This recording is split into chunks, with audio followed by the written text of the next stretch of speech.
Hi guys, welcome back to I Want My Angst TV.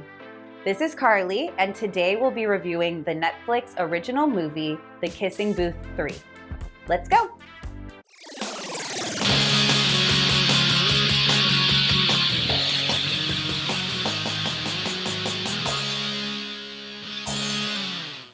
So The Kissing Booth is a 3-part series which surrounds Elle, a girl in high school, and her best friend Lee.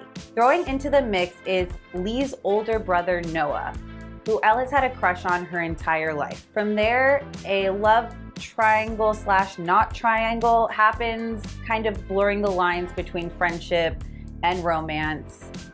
And it's been really good so far. I think you gotta text. I'll see who it is. Okay, I got it. Why? Is it from a boy? So The Kissing Booth 2 leaves us at the high school graduation of Elle and Lee.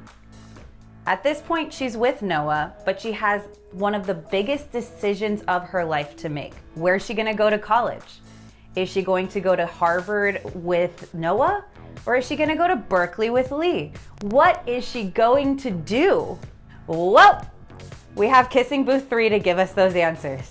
So this movie starts off at the beginning of summer, where Noah and Lee and Elle and Lee's girlfriend Rachel are going on a road trip and come back to find out that Noah and Lee's parents will be selling their beach house, where the kids have spent their entire summer, every year of their lives.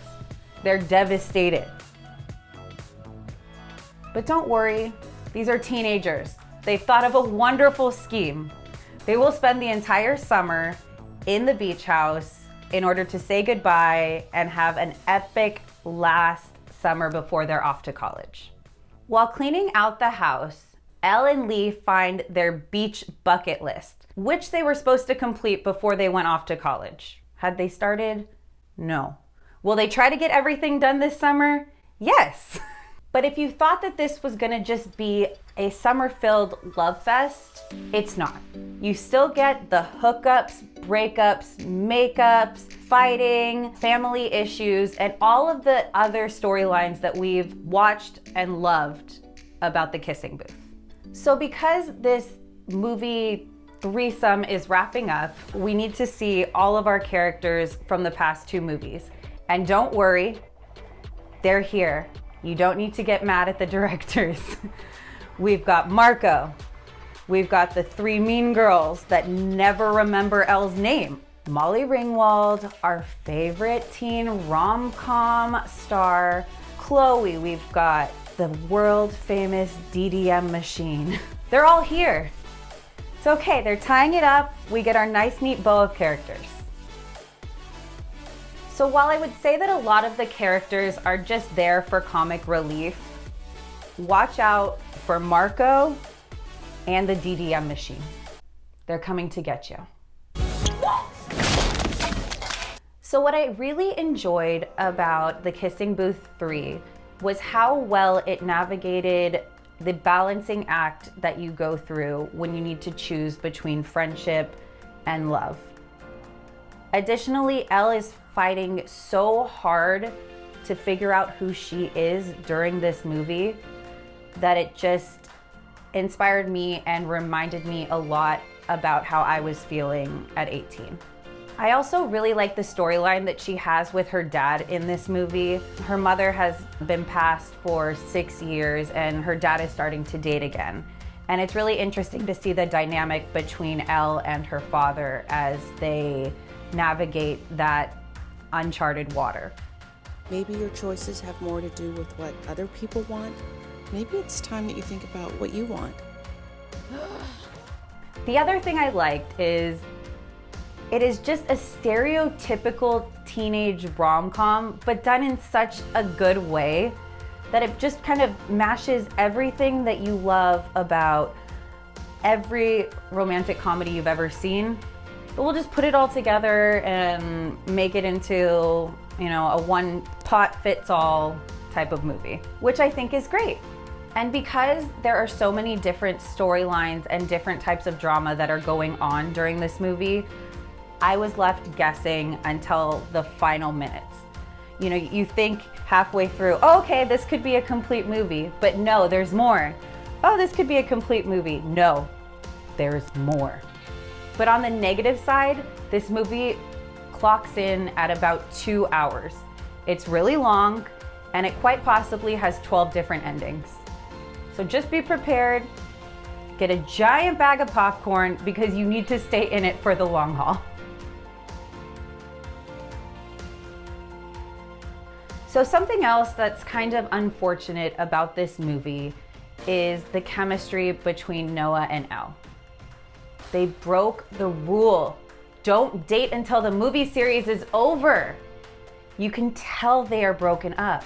You can see it in their eyes, and I do think that a lot of the romantic, touchy-feely scenes weren't included in this movie. And it just didn't feel as real as it did in the first movie. A word to the wise, don't date your co-star until the movie's over. Just don't do it. Don't do it. Okay, I'll get off my soapbox now. And the last thing I'll say is that at certain points in this movie, the dialogue got too cheesy for me. Okay, I love cheesy dialogue, big fan, but at some points it just didn't make any sense. So be prepared, you might cringe, you might cry, you might laugh. It's all gonna happen. You have 2 hours. I just feel like I'm running around like a crazy person. So now I'm going to rate all 3 of the Kissing Booth movies in order of my favorites. So let's start at the bottom. Kissing Booth 2. Why was it necessary? Like, why? It wasn't dynamic, the chemistry wasn't there, the plot lines were extremely lacking. Anything bad you can say about a movie, you can say about Kissing Booth 2. Oh boy. Number 2, Kissing Booth 3. I really did appreciate how well everything tied up and tied together into a nice bow. And last, but not least, the best, is Kissing Booth, the original. Okay, this movie to me felt so unique. I loved learning about the friendships and about the dynamics between all of the characters. It all worked so well. The relationships were on point, the chemistry was there between every character. You know, if they just left it at Kissing Booth 1, I probably wouldn't cry. But at the end of the day, I'm happy that I got through the entire series. And if you are a fan, I recommend watching Kissing Booth 3. People pass through our lives. Some of them fade into memories, but a few become part of who you are. All right, well, thank you so much for watching my review. Again, I'm Carly, and before you leave, don't forget to like, subscribe, comment below, and ring that bell for all of your angsty content. Thank you.